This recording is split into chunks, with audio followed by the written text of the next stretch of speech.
Tres Marias Vlogs!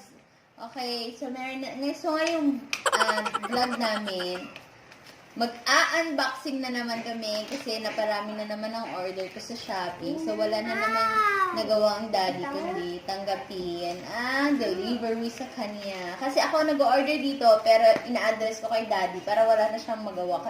Magbabayad na lang siya. So ayan, i-share namin sa inyo. Danan! I-save din yung bubble wrap para may Ano, laruan ka. nakunti ko yung bubble wrap.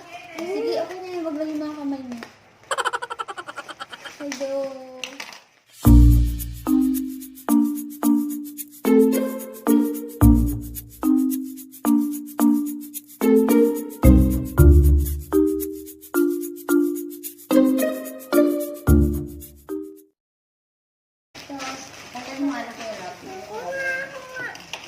Share ko na, ito pala ring light. Si daddy pala nag-order nito kasi para daw may magamit yung sa pang-vlog. O, diba? Supported ni daddy. Teka na, anak ko ba natanggalin yung supot para hindi natin mabitawan. Ito, pang-prepare ng food ni Esha. Mura lang din siya lang kasi siya sa napabili na naman ako. Bitawan mo, anak. Bitawan. Humidifier ito. Nag-ano siya na... Lalagyan mo siya ng water, tapos nag-evaporate yung water. Hindi naman natin pa sa labo. Tapos, ganon. Kasi naka-aircon kami kapag nagtutulog paggabi. So, parang hindi sila sipunin kapag... so ang eat lang pala niya. So, murang-mura lang to eh. Kaya pala mura kasi... Teka na, anak.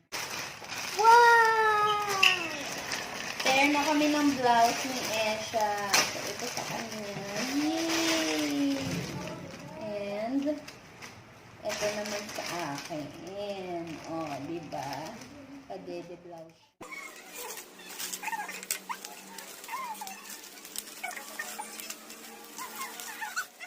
Ayun. Mabasag, anak, ha? Mabasag to? Saan mo lalagay tubig? Doon sa loob. Kaming gabi gagawin natin. Ay, hindi ko nito.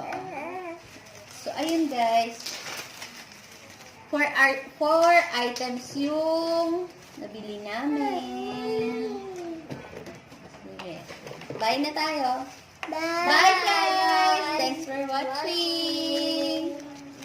See you next vlog! Subscribe! Bye! Esha, bye! Say bye, Esha! Ayan guys, yung binili ko ng humidifier.